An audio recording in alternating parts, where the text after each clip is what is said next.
Hey guys, welcome back to today's video. Today is Sunday, May 26th, 2024, and today we are going to be talking about last night's Libertarian National Convention, where President Trump spoke on the stage and was loudly heckled and attacked by members of the Libertarian Party who pretty much said very, very clearly, get out of our space. And so what we saw last evening was when a political opponent, somebody who is in direct opposition to the Libertarian Party, the Republican nominee for president, goes to a place where they don't have a constituency that is in full support of them, and what it looks like when that type of candidate cannot respond in a positive way to an audience that is not in their favor. Donald Trump last evening, when he was heckled by the crowd, went on the offense towards the same type of people that he is looking to vote. This decision to speak at the Libertarian Convention was initially thought of as a very smart one that people were worried about on the left because it meant that he was going to be there to woo independent voters on the Libertarian side that would be between both parties because they agreed with Democrats on some things, agreed with Republicans on the other, but didn't have a person to channel that through besides their own political party. And so the pundits originally said that this was a strong choice by the Trump campaign. The Biden campaign never really seemed to have made an effort to go to the Libertarian Party convention. Maybe they weren't invited. I don't know what was going on the side of the Libertarian Party convention. But the fact is that at initial glance, this looked like a very smart decision from the Trump campaign to get out and speak to a very big portion of the electorate that's enough to sway an election. We saw it in 2016 receiving over 3% nationwide, which, while may seem insignificant, in races that are decided by tens of thousands of votes, sometimes just thousands of votes, a 3% slice of a state with millions of voters can make all the difference. And everybody knows that in an election process. But here it is, Donald Trump was supposed to address the Libertarian Party convention in an effort to win them over, and it could not have failed more clearly last evening, with the public's response from the Libertarian convention being very, very negative. And so quite literally every single article that has come out since the convention, headline after headline from the NPR, Trump confronts repeated booing during Libertarian convention speech. Trump loudly booed at Libertarian convention when he asks attendees to nominate me or at least vote for me. No wannabe dictator, shouts somebody from the crowd. Donald Trump booed at Libertarian convention. Trump tells libertarians to nominate him and mocks them when they boo. Trump and RFK Jr. face hostile reception at Libertarian convention amid efforts to sway voters. Trump loudly heckled at Libertarian National Convention. The media responding to this is largely around the reaction from the audience rather than what Donald Trump said, but also still coupling in what Donald Trump's reaction was to the audience. Donald Trump came to the Libertarian Convention last evening to sway these voters, and yet mocked them when they booed at the idea of him being nominated instead of the candidate that they were going to prop up and nominate for the general election. It pretty much was as if Donald Trump was coming into this party and really trying to hijack it and say, this is our party. He cited different things and said that libertarians align more with Republicans than they do Democrats. We all need to unify to beat crooked Joe Biden, at which the audience was really responding, and you can see this in the way that they had spoken to the press afterwards. They rejected it because that was not the purpose, nor is it the purpose of the Libertarian Party to be co-opted by the GOP as an extension of their party. The GOP does not bring in libertarians because libertarians do not feel the GOP represents them. Same thing with the Democratic Party. And so for Donald Trump to come in here and say, completely abdicate from your nominee, push away from the things that you agree to, your responsibilities to the people that are libertarians across this country. I mean, it's almost as if the Democrats had come to the GOP and said, get rid of Donald Trump because we want to nominate someone better. I mean, that is just really, really exceptionally out there. And so for Donald Trump to have said that to this audience, might I say, was a very, very negative look. And so it really came to a point where they just started booing him, getting against him, really heckling him in public. It was a very, very bad, look for PR. It didn't look like Donald Trump had any control of the audience, if we're being completely honest. And so instead of responding to that, by walking back some of the things he's saying, or trying to at least find things that they can agree on, find things that they can cheer on, right? Think about libertarians. It's in the name liberty, right? Republicans love to talk about freedoms. They love to talk about things related to that. Smaller government, less government intervention. I mean, there are ways that we could even say and brainstorm, if we had a whiteboard right now, all of us, all of you watching, very easy things that Donald Trump could have said to try to get this audience back on track. But it was very clear that he did not want to do that. And so instead of trying to keep winning these voters over, he immediately decided that this was the wrong thing to do. And so he made comments like, maybe you don't want to win, he said when they would boo. They booed louder. Keep getting your 3% every 4 years.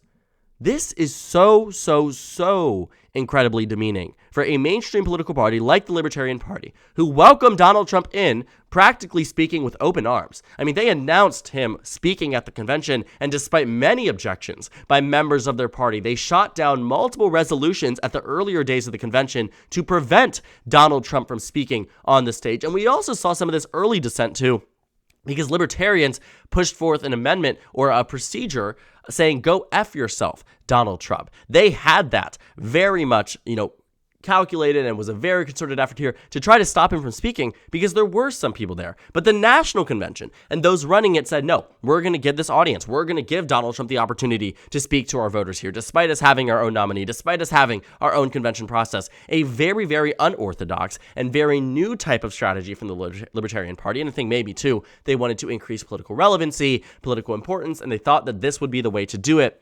But it could not have ended more poorly. Because now Donald Trump, instead of trying to get these votes, is instead going on the complete and total offense. And I think it also speaks to what happens when Donald Trump does not have an audience that positively responds to him. For the entirety of his three presidential campaign bids, crazy to say, 3 presidential campaign bids at the time, realizing that we've been covering him for, a very long time. The things that he says and the things that he does, the way he decides to do them, right? It's always an audience that is very positive. It's always an audience that he looks at and says, these are my people. This is my core constituency. From the announcement of his campaign to multiple times where he's spoken, even in the Bronx most recently when he went. I mean, he brought in supporters from New York, even some from New Jersey that drove into this rally. This was his base. I mean, you weren't seeing him. Obviously, there were protests and there were people heckling him on the outside, but those on the inside, those who largely would brand themselves with Make America Great Again, that's who Donald Trump really speaks to. And that's who he does well with. But when the audience is negative, he turns negative too. And he becomes a reactionary. He becomes somebody that becomes so incredibly petty that he can't even see further than the teleprompter to realize that this is the wrong way to go when you're trying to court voters. It is a very, very bad look, and that's exactly why when this is picked up, this is not going to be swaying at all any type of libertarian voters. I mean, this is not the way you do things. He came out with no net positive despite speaking at a national convention for one of the more mainstream political parties, the most prominent third party in this country, libertarians, and yet he made an entire mockery of their constituency and a mockery of the convention process itself. It was an incredibly bad look, and one that I think Donald Trump and his campaign are probably looking at and saying, okay, no more of this. And I can't believe it's also just a day after we talked about his political instincts. If you haven't checked that video out, I'd highly recommend you do, because we've talked about bad choices by the Trump campaign, including things like going to the Bronx and bringing people on stage that have a criminal background, going to places, looking for a VP. First, it was Kristi Noem. Then she shot her dog. Then it was Elise Stefanik. Then she fell out of political relevancy. Then it was all of these different people. And now it's Tom Cotton from Arkansas, who has his own set of political baggage. And so we have all of these different ways to look at it. And really, it isn't showing the most beneficial picture for Donald Trump. It isn't showing what it needs to show for a general election. While Donald Trump may be in the advantage point at this time, it's not lost on us on why he went to the Libertarian National Convention. Looking at his numbers here, he has yet to reach a majority in any of the averages we have seen this entire election. And while Joe Biden may be losing to Donald Trump right now, what you see in the polls is that it's a reduction in minority voters. It's a reduction in young voters. Two bases of the Democratic Party the Democrats consistently rely on for victories. Democrats are even winning independents in some of these polls and yet are losing on the national level. Why? Because their base isn't turning out for them. But that's their base. Democrats can win that back a lot easier than Donald Trump can win them over. And so if Joe Biden right now has it with independents and maybe losing it with his base, what happens when that base returns? What I think the Trump campaign was initially trying to do with this libertarian stint was trying to win over more of the electorate to get closer to that majority. Remember 2016. Donald Trump got roughly 46.1% of the vote, but Gary Johnson got 3.3%. Here's the thing. Had Gary Johnson and his support went to Donald Trump, he would have won the popular vote and would have won potentially more swing states like Minnesota and New Hampshire. We could have seen that. I mean, live free or die state, New Hampshire, absolutely. And so that is probably part of the calculus, that there is a subsection of the electorate that Donald Trump is now mocking. Keep getting your 3% every year, but what happens when you lose by 0.2 and libertarians get 2%?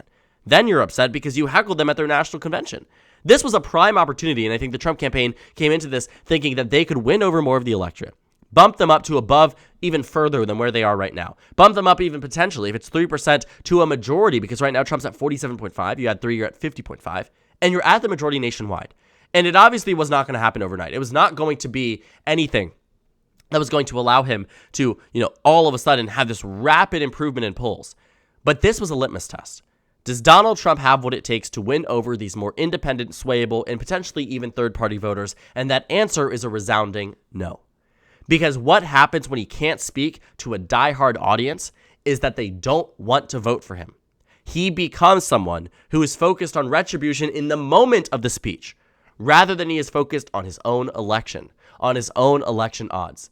And I think this speaks to a higher problem here, that this level of confidence, this level of, just treating it like it's an election that's a done deal, comes from his closest advisors, comes from the high-level members of the campaign that genuinely believe there is no pathway forward for President Biden, and that it is only a pathway forward for President Trump.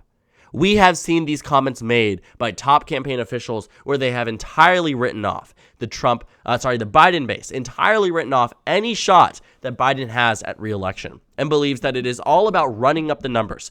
Thus the reason why they're campaigning in Virginia, Minnesota, New Jersey, New York, very much Democratic states that are not going to go red. Mark my words, none of those states I just mentioned, no matter how far Joe Biden collapses in the polls, will not go to Donald Trump. And so what you see here is that when he's making this effort to win over these voters and then completely rejects them the moment that they don't display immediate loyalty, is probably because of the fact that they are coming into this with overconfidence. They are approaching this election in the same way that we saw Secretary Clinton and her campaign do, but it's much more vocalized, much, much more apparent that the Trump team believes that they can win more than what they actually can do. And while it may be chalked up to some as 2016 type of talk, 2020 type of talk, where he goes to a safe Democratic state, for example, in 2016, he campaigned in Connecticut, and a lot of people ridiculed them for that, and I think fairly ridiculed him for that. Point is, though, he said things like we could win Connecticut.